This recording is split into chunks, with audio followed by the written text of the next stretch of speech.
All right, got that out of my system. Let me set this down and we can chat for a while. Um, as fate would have it, today is exactly 1 year to the date that I started my YouTube channel. So I wanted to pop on and just do a quick little update, thank everybody, and just tell a few stories and a few things about what's coming up on the channel, just to get something out there. Also, as fate would happen, I just happened to notice that Rick Beato was declaring his 10 years on YouTube. So way to steal my thunder, Rick. Thanks. I just got 9 years to catch up to, and several million subscribers to catch up to him. So let me set this over here. You know what? We're just going to put it back in the rack because I don't need this tipping over in the middle of a video and making things even worse. So yeah, I just wanted to say it's been the shirt kind of fits the mood for this week. We'll get into that later. The It's been a year exactly. I first posted the first video, which was a thank you to Brian at Searching for Tone for sending me a guitar. But what really kick started the video was a song about my dad. I had been talking in several chats about what I wanted to do with it, ideas I had, things I needed to do to get ready to record. And that video was really truly the first actual video besides a quick channel intro. And that was through the encouragement of this community. And that's the big part for this whole year here that I'm still here, is the community that I've gotten to know over the year. I've known most of you actually before I started doing the channel. I mean, most of you guys are the ones that gave me the encouragement to do this, but that's been the big takeaway. I've met so many people, made so many new friends, so many new resources, and gotten into doing things on this channel. So here we are a year later, sitting at 214 subscribers currently, um, almost 20,000 views on the year, and almost 1,000 watch hours on the year, which is virtually nothing compared to a lot of channels. But for me, when I just started doing this as just to have fun and just to participate in the community, and that's still why I'm doing it, um, that's been pretty cool to me that I've even got that much. I didn't expect 10 people to watch what I was doing here or even communicate, and you guys have all been great. People have been commenting on the videos, encouraging me when I've had problems. And so I just wanted to say thank you to all of you, everybody who's either encouraged me, commented, subscribed, shared anything. I've had subscribers share videos, which I never figured that would happen. I've had shout outs from other channels on the community. And thank you, Rob, for just yesterday throwing up a quick little chat about me being the most engaging person on your channel for now. Um, that was cool. I just really appreciate everything that this community does for each other. So, with that said, there's a couple things I did want to get into. Little unboxings, stuff that I had actually planned on doing videos for in the past couple weeks, but it's been a little bit crazy what with having family home. And then this last week, well, let's just say amongst other things, cars suck, and we'll just leave it at that. And I'll get on with the video. So a few weeks back, I had one from Searching for Tone via his Patreon, the pedal drawing. And I've got this, the Tone X Double Special, which I do promise there will be a video coming on with my take on how to do this. I just need to spend some more time with it and learn how to use it, and also find time to do the recording. And then the other box that I've got here, no secret, I've already kind of unboxed this just because with everything else going on, I wanted to see what kind of shape it was in, just to ease my mind a little bit. So the story of this one, uh, a little while back, Bill from Guitar Pit of Horrors sent me this pickup. It's a Gibson 57 Classic bridge pickup, and I thought, you know what, I'm going to try and build something around that. So I was on the hunt for uh, pretty much looking for Les Paul type bodies, necks, whatever. And we were out with family. I had been getting blown out on Goodwill auctions because I was actually looking for something that was mostly complete that I would just have to part out and not do a whole lot of finishing work on. But that didn't go so well. They went way higher than what I think the guitars were worth, or what I was willing to say they were worth on a Goodwill sight unseen auction. I happened to see a video where somebody was talking about coupons that could stack for Guitar Fetish at the time. So I thought, all right, well, I'll go check them out. And I came across something on their website. It was a Les Paul neck and body from an outlet. It did not say luthier special. It did not say twisted neck, because I was looking through all their listings and saw a bunch of those. Those were things that I definitely wanted to stay away from. It did say as is, which I figured because it was from a closeout. I think Guitar Fetish occasionally buys closeout of other shops or something, because I don't think this is their branded stuff. So anyways, I was out to dinner looking at the pictures on my phone, thought, you know what? With the coupons, getting it here for, around 50 bucks shipped, that seems like a pretty good deal for a body and a neck. Can't go wrong, even if I've got to buy a new neck. Well, I got home and started looking at the pictures a little closer on my desktop computer versus the tiny screen on my phone, and saw some things that bothered me. It looked like pieces of the neck, the fretboard were chipped out, and then it might have been in worse condition than I thought. So we're going to open this up. Happily, it's not quite as bad as I thought. So I'm going to pull this out and show you guys what I got. And I'm going to get the box out of my way because I'm inevitably going to hit something with it. So this from Guitar Fetish is in a little rough shape. It said as is, no nut. That's no problem. I've got to buy a nut for another LP. We'll get that when we talk into projects. But it is in pretty rough shape. I am probably going to do a video doing a autopsy on this, but I think this can probably be cleaned up pretty well. We'll have to see. There's no holes for a pick guard, which is perfectly fine by me because I don't generally like to have the pick guards on the LP styles. It's a double humbucker, which is great because I'm going to try and get something to match that pickup to put in the neck. And it's not a wraparound, so it's the stop bar and tailpiece, which I prefer. 4 controls. There are no back plates, so I'll have to try and source and either create or fit something to cover those. I've got to get all the electronics, but it's hard to see on the camera, but it is almost like a British racing green, a little bit of metallic, so I'm hoping that cleans up nicely. The other thing I did not notice at the time, this is a set neck.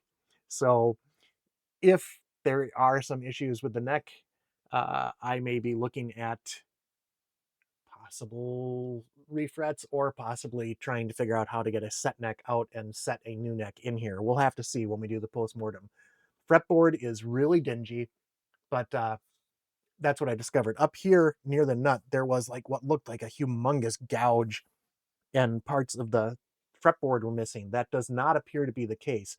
A lot of it was masking tape that when they did this paint job on it. And the other parts, there's a couple parts where the binding, I can sort of feel it on the thing. I don't know if when we condition this fretboard, if that's going to help it a little bit, or if I'm just going to have to try and finely sand a little bit of that binding on. When I get into the post-mortem, I will probably talk to a lot of you guys more because I can feel where that would start to pull that binding away. Other than that, everything looks okay on it. I'm going to have to just give a quick double check because just looking down this neck, I can't tell if that's my eyes doing that or if there is a slight twist to this neck. We'll have to see. But that's going to be something that gets pushed a little bit further down the road because without going into too much detail, like I said, cars suck. So I'm going to be doing this kind of one piece at a time as I go through and get parts for this, unless you know somebody out there that wants to sponsor a Les Paul build, or an LP, excuse me, LP style build. Um, I'm not overly enthused about the headstock, but it's not the worst that I've seen. We're gonna have to see how the string pull goes when I get a nut on there, because it looks, with them being slightly off kilter like that, it's gonna be a little weird to look at, I think. So we'll see. But overall, I'm pretty happy with it. Worst case scenario, I spent 50 bucks to get a body and a neck to practice some of the more advanced stuff on that I don't want to do to a guitar that I'm going to jack up. Hopefully this can come together and be a project. If we get this cleaned up and things look good, um, I want to put Bill's pickup in here and make this a mean green blues machine. So let me set this down. We're going to put that right here. Not having a lot of rack space right here either, so we'll take care of that. You gonna stay? I don't have anything to hang my wear on well, maybe, I don't know. I don't think it'll fit through the thing. We'll get, when I do the postmortem, we'll get that. It feels pretty hefty. I'm gonna guess this is coming in over 8 pounds. So we'll see what happens there. So that's one project that's going to be coming up on the channel. The postmortem for that, the demo of this. I have several pedals sitting on the board next to me. Pardon my game controller, that I got from Casey too, that I'd like to do a quick video and shout through all of them instead of trying to do. I don't think, short of the Tonex one, because that's got a lot of interesting features, I don't think I'm capable of doing a full demo for used pedals. That would be terribly interesting. I think just going in conjunction, showing what I've got, and then getting a larger pedal board so I can try and squeeze a few more things in down the road is going to be another project. Um, Other things that I'm going to have to do as I can afford them, for stuff that I do and don't have parts for already. The LP you saw me playing at the beginning, I still need to shim that neck and get a better nut in there. I had been planning to put a adjustable brass nut in there, kind of like the ones that John at Smoke Eaters and Casey over at String Pickers had done, but it was just too small for the nut, for the nut slot. The amount of shimming I would have to do in there to make that work, plus I would have to shim it tall as well. That's not a good fit for that particular project. So I'm going to get a bone nut uh, with the right measurements and just cut it properly and get that settled in, and then possibly shim it. We have, let's see, we've got the LP, uh, the green tees. I still have a small green kill switch that I want to install on the board for that one, so that we can have fun with a kill switch on one, and just to make that a little different than my other teases. The Squier Heavy Metal, that still needs new strings and is going to require me playing around with a Floyd-like vibrato. So we're going to see how that's going to go. That, I've got the strings, I've got everything I need for that, except for the courage to try and tackle the Floyd Rose. We'll have to suck it up, I guess. The first act guitar behind it. Let me slide over here and grab this. Profile view is not the best look, Chris.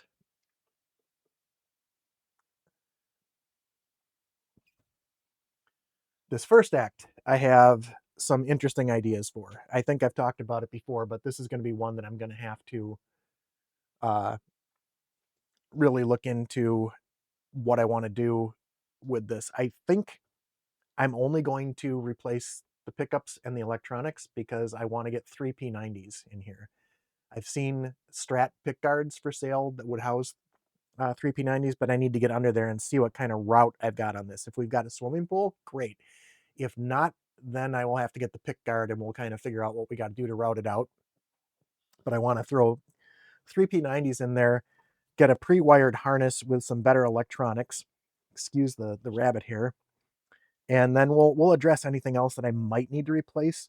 I think I kind of want to leave everything as is and not spend a whole bunch of money on this because it is a first act, but we'll address anything that needs addressing. The tuners on this have been holding fine, and they're, the Diamondback tuners. We'll have to see. Ted recently pointed me at a couple of other things. I don't know if I want to make the extra spend for tuners that would drop right in there, but we'll see. But I just thought the idea of a 3P90 pickup sounded pretty cool. And then for the final part of the project, Steve Cassidy and Rob over at Mini Guitar Society now too have also recently done the cell shading on guitars. I think Brian did that too. I can't. Yeah, Brian did too. So I want to unleash my daughter with that once I get everything set to do the cell shading and kind of cartoonize this with the 3P90s on it. I think that would be an interesting project. Um, we finished up the Spectrum Strat for the most part. I just need to look at getting some smaller saddle screws so I can dial in that action on that one a little better. The Tiesco, I think, knowing a little bit more about what I know about that guitar now, it's a one-way truss rod, so I'm not going to screw with the truss rod too much. We'll just check and see how things go. I don't know uh, much about one-way truss rods, and I might reach out to somebody about that, but I do want to give that a spa day and clean up the frets and the fretboard a little bit more. A new set of strings, My T's ST1 SPR has a couple of sharp frets, which I'm going to have to address. I'm getting a fret file in the near future for that. My red T's SBH doesn't need anything done to it. My Hating Telly, that one's going to be experimental. I need to replace the string trees on that with something a little better. And I was looking at better pickups for that. The pickups that came with the Hating are meh. They're fine. They work for what they do. With some of what I do with what I process through, it's really hard to tell going through a lot of extra processing, but clean tones, you can tell they're kind of muddy. So I'm going to get something to put in there. Maybe maybe an Artec Big Pole neck pickup and maybe something else in the bridge, but that is more vintage telly. And then we'll see about possibly. I know they make the B&G Bender bridges that aren't the ones where you have to cut up the entire body to get those in there. I thought that might be a good one to experiment with on that because I'm not terribly sentimental about that one. It was like an $80 guitar when I bought it. So I think that'd be a good one to experiment on. The SG, nothing going on there. The fret not offset guitar, we recently talked about that one when I did take things apart. I've got to source the electronics that I want to put in that to try and address the switch issue. That box switch has got to go. And I do want to put the side markers in. So that should be a fun project down the road. Um, the Flying V might need to come back to. I don't think I need to make a video about that. I think I just need to dial in some action for player preference for me, and that's not going to be terribly exciting for you guys. The Fender Parts Caster is another one I do want to get into and take apart and just do a train setup on it, check every little bit of action and everything to see if I can get it dialed in the way I like it. It still plays great. I just want to take a closer look at things in there and see where some of the hum is coming from, whether it's a grounding issue we need to address or if I need to shield something just because of those quarter pounder pickups providing a little extra oomph. The bass kit, we're getting into summer. That's definitely going to be done this summer because all I need to get for that is the grayish charcoal stain that I want for one part of it to go along with what I've already got. And then it's just going to be time and sanding to take care of that. So we're going to have the ability to open the house up and not have uh, smells in here bothering everybody from stain. And then finally, the Arbor Super Strap back there, I have already reached out to members of the pit crew because that is a project that is a long way in the making. And I plan to take care of that this year as well. Anything else that comes along, we'll see. Other things that have happened this year, did I ever think that with a channel my size would get any kind of sponsored content? No, I didn't. And I want to thank Jeremy over at Strings and Puck for that, for getting me in touch with Mel and Air. That was a lot of fun. We'll see what happens as the channel continues to grow, whether I reach out to anybody or if anybody reaches out to me. I'm not even sure how that works. I got as far as I did with the sponsored reviews that I did get, and I'm really grateful for the opportunity. Um, Trying to think of anything else. I don't have anything else, but just a whole ton of gratitude for this community for how they've welcomed me in. Just how nice it is to have people to chat with on a weekly basis, to consult about guitar problems, recording problems. I'm looking at you, Ubi, um, and everything else that has just come along the way. And anytime I've been able to help somebody else out, that has been amazing as well. Just because I'm just learning this all myself, but anything I can do to help anybody else, I try and chime in, and whether I'm just doing that via some helpful advice or whether it was a super chat on different channels or sending something to somebody else as the people have sent to me. Um, that's what's great about this community, and that to me is the best part of the last year of doing this and why I'm looking forward to continuing doing it. So, with that being said, hopefully Wednesday we'll have a post-mortem and a small spa day on this so that we can try and judge what kind of shape this is in and whether it's fixer-upper or firewood. We'll find out. And again, thank you for a great year. I look forward to seeing everybody in the chats. I look forward to seeing everybody in the comments. And until next time.